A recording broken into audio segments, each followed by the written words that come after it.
Manusia tidak berdaya mengatur jodoh, rejeki dan mati. Semua hanya Allah Subhanahu wa Ta'ala yang menghendaki. Kita, sebagai manusia hanya berikhtiar, semampunya berusaha, perkara hasil, biarkan Allah yang berhak menentukannya. Sebuah kalimat yang tidak asing di telinga.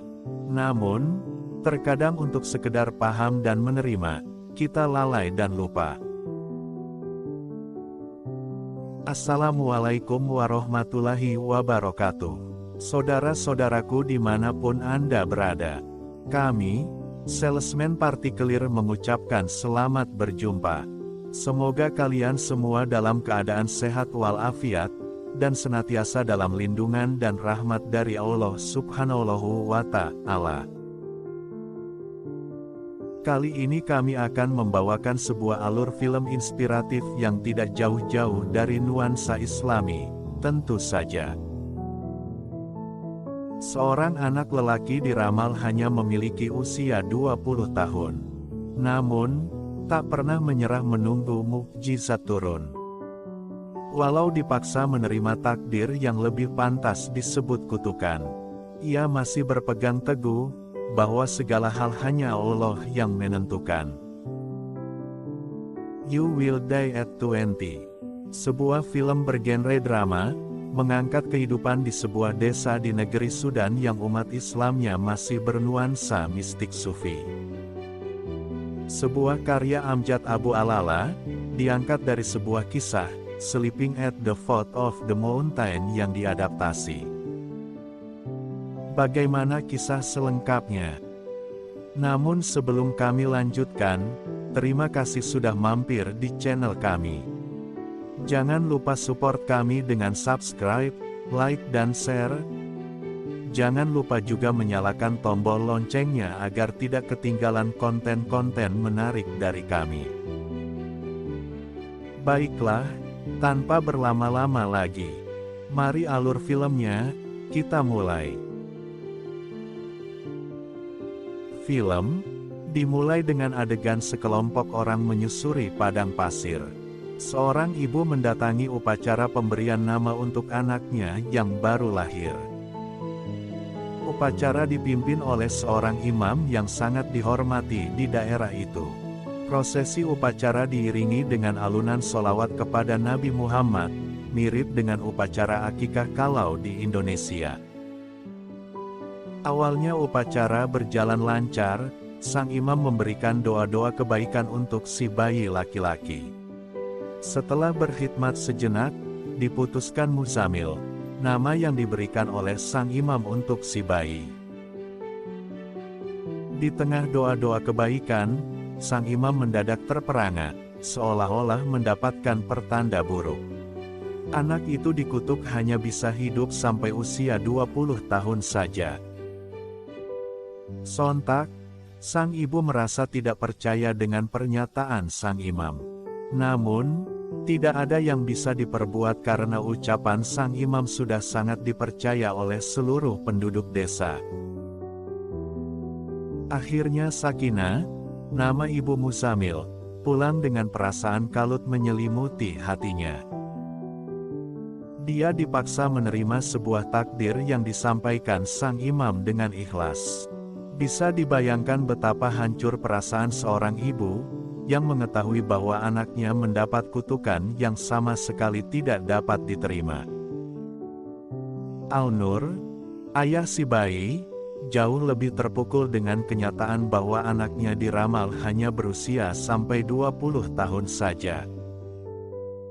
Namun, bukannya menguatkan sang istri, dan menghadapi cobaan bersama-sama, Al-Nur memutuskan untuk pergi meninggalkan anak istrinya dengan alasan merantau. Sakinah tak mampu menahan kehendak sang suami, terpaksa merelakan dan ikhlas menjalani cobaan ini seorang diri. Seiring berjalannya waktu, scene berganti saat Muzamil menginjak usia anak-anak. Dia tumbuh selayaknya anak kecil pada umumnya, sehat dan aktif. Walaupun sering mendapatkan bully dan cemoohan dari anak-anak lain seusianya, hal itu tidak membendung keinginannya untuk berinteraksi dengan dunia luar. Anak sekecil itu dipaksa menerima pil pahit dan terpaksa pula terbiasa dipanggil bocah kematian. Namun tidak tersirat sedikit pun kesedihan di raut wajahnya. Tidak pula memancarkan kemarahan pada mereka yang mencemoohnya. Sakinah yang telah susah payah membesarkan anak semata wayangnya seorang diri, merasa perlu melindungi anaknya, sampai-sampai tanpa sadar Sakinah terlalu protektif. Muzamil dilarang berinteraksi dengan dunia luar, bahkan bersekolah pun tidak diperbolehkan. Untuk apa mempersiapkan masa depan untuk anak yang sama sekali tidak memiliki masa depan, pikirnya. Terdengar jahat, namun begitulah keterputusasaan seorang ibu yang terpaksa menjalani hidup, membesarkan anak yang telah dikutuk. Suatu hari, saat Muzamil ikut ibunya berbelanja, tidak sengaja mereka bertemu dengan seorang ustadz. Sakinah dinasehati oleh ustadz tersebut untuk membiarkan Muzamil mendapatkan haknya sebagai seorang anak. Mendapatkan sedikit kebebasan, dan tentu saja pendidikan yang layak seperti anak-anak pada umumnya. Namun, Sakinah tidak bergeming, tidak sedikit pun memperdulikan nasihat sang ustadz. Sang ustadz terus membujuk Sakinah agar Muzamil setidaknya dibiarkan mengaji, belajar ilmu agama. Agar di usianya yang singkat dapat berguna untuk agamanya.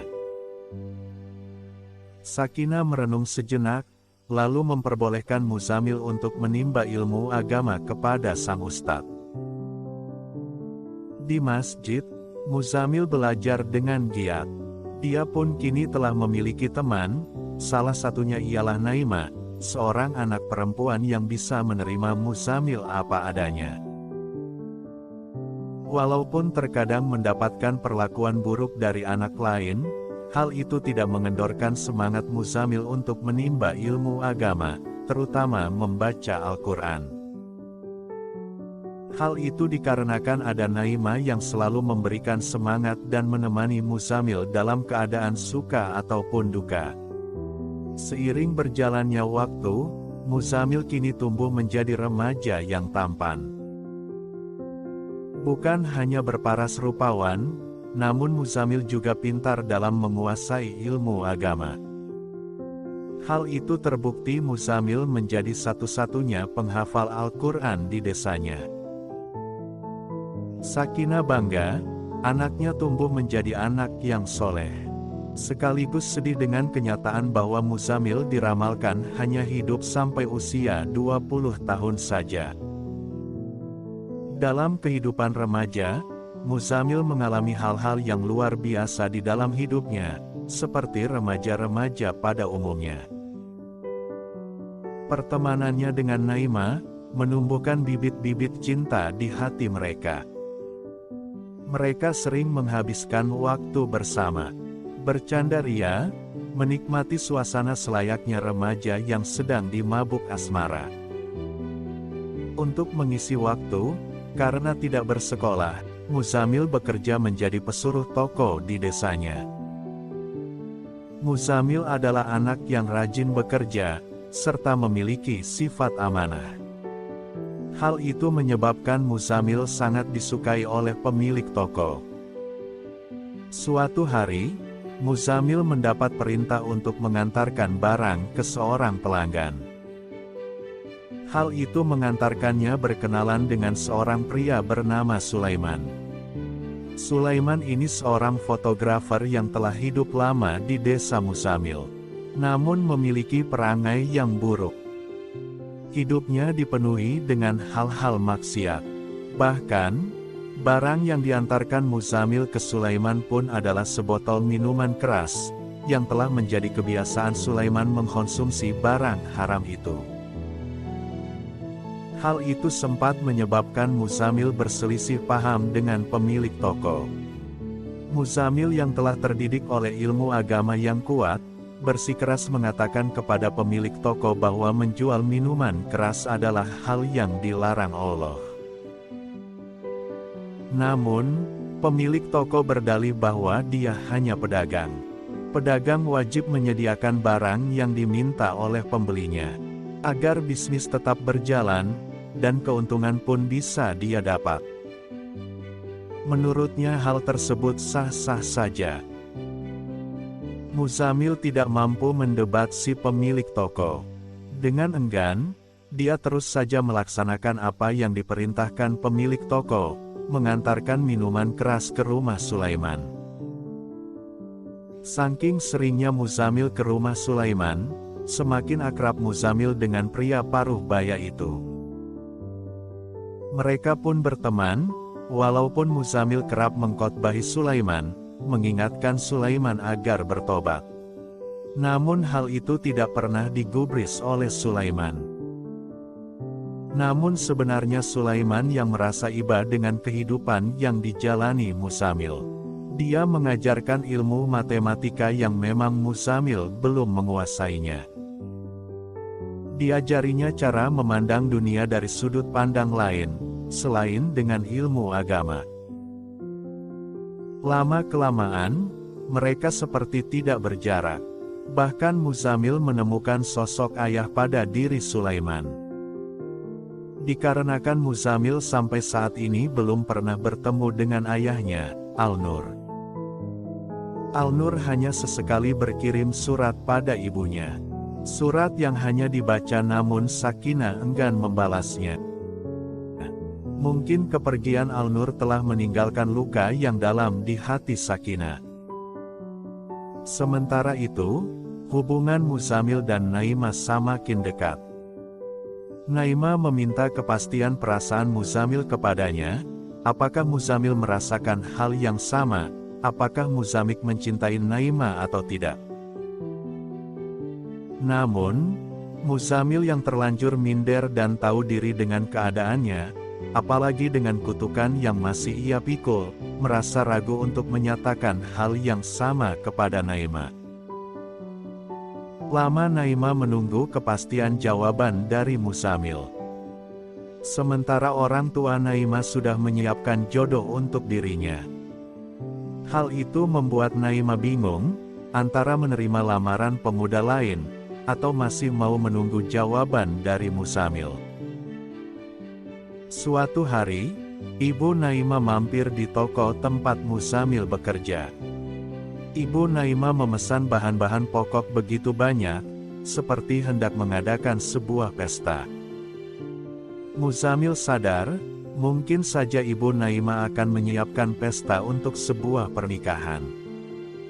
Naimah telah menerima lamaran pemuda lain, seperti apa yang pernah Naimah utarakan kepada dirinya. Saat Muzamil merenung di tempat di mana dia sering menghabiskan waktu dengan Naimah, sebuah mobil masuk ke kampung mereka. Tanpa dia ketahui, mobil itu mengantarkan ayah Muzamil. Al-Nur akhirnya pulang. Setelah sekian lama merantau, Al-Nur kembali ke keluarganya. Kepulangan Al-Nur tidak berarti apapun bagi Sakinah maupun Muzamil. Mungkin karena sudah hampir 20 tahun Muzamil hidup tanpa sosok seorang ayah. Begitupun Sakinah, sudah terbiasa hidup sendiri tanpa seorang suami. Di tengah kehadiran Al-Nur, Muzamil merasakan patah hati. Naimah, gadis pujaan hatinya, sudah resmi menikah. Muzamil begitu patah hati, sampai-sampai ingin mengakhiri hidup dengan menenggelamkan diri di Sungai Nil. Namun Al-Nur masih sempat menyelamatkannya. Di tengah kegundahan hati, Muzamil pergi ke rumah Sulaiman. Bagi Muzamil, hanya Sulaimanlah yang mengerti apapun tentang dirinya. Sulaiman bagaikan sosok ayah bagi Muzamil. Namun, Sulaiman tidak menerima Muzamil dengan baik, seperti biasanya. Rupanya Sulaiman juga sedang tidak baik-baik saja. Dia sebenarnya mengidap penyakit, dan sudah dalam keadaan kronis. Muzamil kembali ke rumah, ditemuinya Sakinah, ibunya yang dalam keadaan tidak baik-baik saja. Mereka sama-sama menyadari, bahwa usia Muzamil telah genap 20 tahun. Segala usaha sudah Sakinah lakukan, termasuk di jalan kesyirikan, hanya untuk menghapuskan kutukan itu. Namun baginya hanya keputusasaan yang dia dapat. Kekalutan Muzamil membawa dia kembali ke rumah Sulaiman. Namun, ia tidak menjumpai Sulaiman di rumahnya. Hanya ada seorang wanita simpanan yang selama ini menemani hidup Sulaiman yang ia temui. Mengabarkan bahwa Sulaiman telah meninggal. Muzamil tidak bergeming. Lalu Muzamil teringat perkataan Sulaiman. Ia masih ingat hasutan orang fasik itu. Dia menganjurkan Muzamil untuk sekali-kali berbuat dosa, mungkin saja hal itu dapat menghapus kutukannya. Mungkin karena putus asa, Muzamil pun mengajak berzina wanita simpanan Sulaiman itu. Sementara, di desa terjadi kegaduhan. Karena Muzamil menghilang di hari kematiannya yang telah diramalkan itu. Warga desa mencari mayat Muzamil di pinggir sungai. Mereka mengira Muzamil mati hanyut. Saat pagi tiba, Muzamil terbangun dari tidurnya. Dia sadar, kutukan itu telah dia lewati. Dia menghabiskan malam bersama wanita gundik Sulaiman itu. Wanita itu pun menyampaikan, karena Muzamil telah melewati kutukannya, dan dia masih hidup.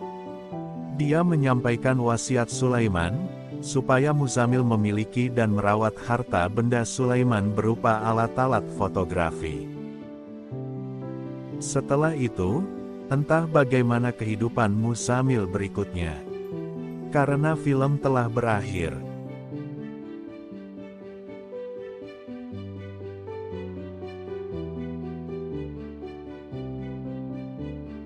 Mungkin sebagian orang akan kecewa dengan ending yang mengambang.